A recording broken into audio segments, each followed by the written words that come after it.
Hey everyone, in today's video we're going to look at the next part of your A-level product design coursework. So what we're going to look at, so what you've done so far is you've done your concept, which is proving that your project was a project worthwhile. You've looked at articles, statistics to show that there's a problem to solve. You should have had a look at a client so you know you're actually designing for a specific person. So you've got a general idea of the sort of area you're going into now. So now is when you need to start looking at analysing existing products or things that already exist in relation to what you're doing, because for the most part, people are either improving or like looking for a gap in the market for something they think will be suitable. Now, this is where you have to do a bit of both primary and secondary methods. So primary, obviously, are the ones where you've gone out and done the research yourself. Secondary is stuff you've looked online. So you need a bit of both. Okay. So what you need to do, the primary methods, you need to look at 2 or 3 different but similar products you'll be looking at doing. Now, I know different but similar seems weird, but basically, whatever kind of product or project you're doing, look for things that already exist that are kind of related to what you're going to do. If you say, I'm going to make this and it already exists, then you can't do it as a project because what's the point? It already exists. But things that are like in that sort of space and related to what it is that you are looking to do. So you need to do that 2 or 3 different products. You also have to do at least one product disassembly. So that is where you actually take something apart. Please make sure you have permission from whoever the thing belongs to before you take it apart, and then make sure you put it back together again. But you have got to have at least one product you have disassembled. So if you're doing furniture, take a chair apart. The only way that is slightly different with architecture is you'll need to just, because you can't take architectural models apart because you'll anger someone greatly, take loads of pictures from loads of different angles to look at the construction methods and that sort of thing. The secondary method, so you need to analyse and compare between 4 and 6 similar products. Because obviously you can do the secondary ones online. You can go to online stores and take pictures and that sort of thing, and you can analyse that. Where the primary method, either you've gone to your client's house, you've gone into shops personally and taken the photographs, or you've gone home and you've taken things apart. So there's a few things kind of obvious, but it's still important to point out. You've got to pick things that are relevant to what you're doing. So if you're doing an architectural project, make sure you're analysing architectural models, and then if you're looking at, say, eco-design, looking at products to do with that, so turbines and solar panels and all these sorts of things as well. Same with if you're doing a piece of furniture, make sure you're analysing pieces of furniture. There's no point in you doing furniture then deciding to analyse a handheld product or something completely unrelated. So make sure it's related to the context that you're looking to do. You have got to avoid 1 or 2 word sentences to just describe the point. Okay, you can do bullet points, that is fine, but remember that it's A-level and a lot of detail you need to show that you understand what you're doing. So you can't just say, it's made out of a strong material, it's pretty cheap, it's blue, I like it. All those sorts of things get you no marks, okay? It's the whole point is the level of depth of understanding of breaking down why is it made in this way, why have those materials been selected, what knock-on effect does that have, what like great wider issues might there be to consider.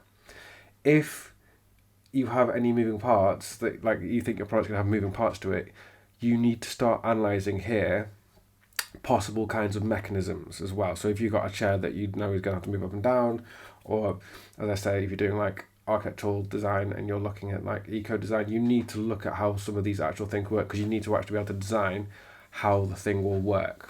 Okay, so the things you need to discuss are things like the function, so how it actually physically works, the target market, so who's it actually aimed at, and you can't, please avoid saying it's for everyone, because no product in the world is for everyone, okay?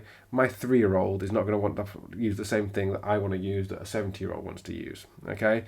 So you've got to break it down into like the actual target market of it. The anthropometrics, so that kind of goes along with like measurements. So how does the person interact with it? And again, anthropometrics links quite well with the ergonomics, so how does the person using it interact with it in terms of measurements?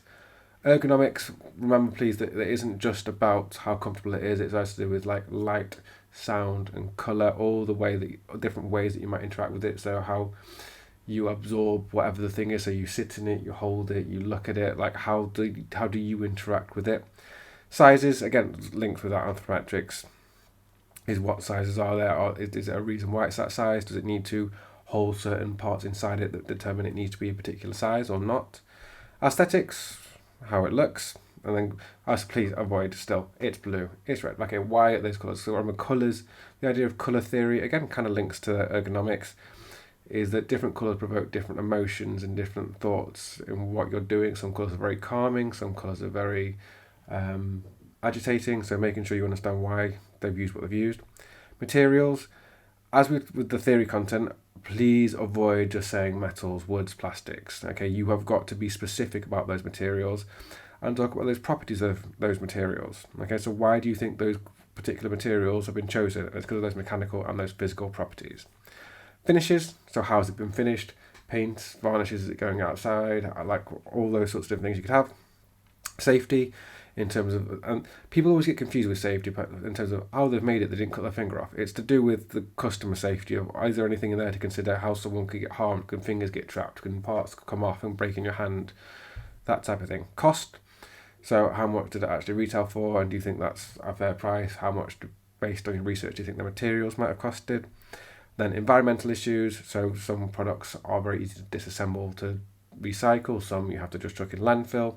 So those are the things that you've got to make sure you're talking about. Please make sure you're using those headings as well. They need to be really, really obvious.